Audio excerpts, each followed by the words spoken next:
ہفتے کو مغرب کے بعد ہم پورا لانچ کر رہے ہیں اپنی الیکشن کیمپین.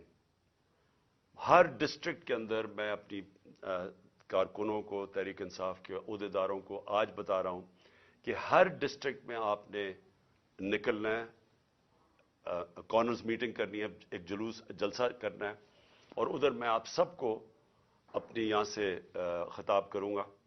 اور اس کا مقصد یہ ہوگا کہ قوم کو میں یہ بتاؤں گا کہ جس دلدل میں ہم آج پھنس گئے ہیں اس سے نکلنا کیسے آپ، تو وہ کون سے ہم نے چیزیں کرنی ہیں پاکستان کو نکالنے کے لیے. کیونکہ یہ جو بیٹھے ہیں تو اب تو سیدھا مزید اندھیرے اور دلدل میں جا رہا ہے ملک. ان کے پاس تو اب کوئی راستہ نہیں ہے. انہوں نے جو معیشت کو جدھر پہنچا دیا ہے، اب تو ان کے پاس کوئی اس کا راستہ ہی نہیں ہے. ان کا تو صرف ایک ہی راستہ ہے کہ کہیں سے قرضے لے لو، لیکن کیسے قرضے واپس کرنے ہیں ان کے پاس تو کوئی روڈ میپ نہیں ہے.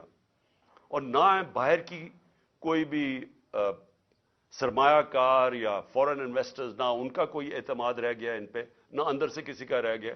اور وہ جو موڈیز کی لیٹسٹ ریٹنگ آئی ہے، جو کریڈٹ ایجنسی ہے جو فیصلہ کرتی ہے کہ ملک کی کتنی سکت ہے، کتنی طاقت ہے قرضے واپس کرنے کی، تو اس میں تو سب سے نیچے پاکستان اب پہنچ گیا. پاکستان کی تاریخ میں کبھی اتنا نہیں نیچے گرا.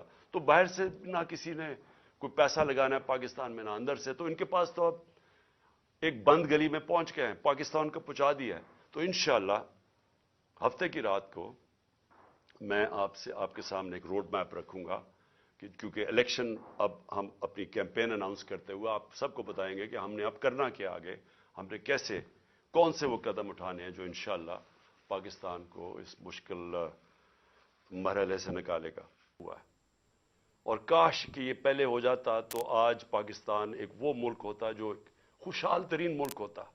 ہم آج ہمارے یہ حالات نہ ہوتے جو بدقسمتی سے آج پاکستان کے حالات ہیں کہ ہمیں ہر جگہ پیسے مانگنے پڑتے ہیں، قرضے مانگنے پڑتے ہیں، ہم ذلیل ہوتے ہیں، ہمارے لوگ ذلیل ہوتے ہیں، قوم کی عزت نہیں ہے. جو قوم اپنی عزت نہیں کراتی دنیا اس کی عزت نہیں کرتا. تو یہ قانون اور انصاف، رول آف لا، یہ جڑے ہوئے ہیں خوشحالی کے ساتھ. ایک قوم صرف وہ خوشحال ہوتی ہے جدھر ترقی ہوتی ہے، وہ جڑی ہوئی ہوتی ہے جس ملک کے اندر انصاف ہوتا ہے، قانون ہوتا ہے. نیلسن منڈیلا نے کہا تھا کہ اگر غربت ہٹانی ہے تو انصاف دو. اس نے یہ نہیں کہا تھا کہ کہیں باہر سے قرضے لو یا پیسے مانگو. انصاف کرو، آپ کے ملک میں ویسے غربت ختم ہو جاتی ہے. جو امیر ملک ہے، سوئٹزرلینڈ کی میں مثال دیتا ہوں، رول آف لا انڈیکس میں، یعنی وہاں انصاف جو اس کو جو گریڈ کرتے ہیں تو وہ 99% ہے. تو اس لیے وہاں خوشحالی ہے، کچھ بھی نہیں ہے، وسائل بھی نہیں ہے. تو آج میں اس لیے پھر بھی اپنی قوم کو مبارک دینا چاہتا ہوں کہ ایک بہت بڑا یہاں ایک مافیا بیٹھا ہوا ہے پاکستان میں، قبضہ گروپ ہے.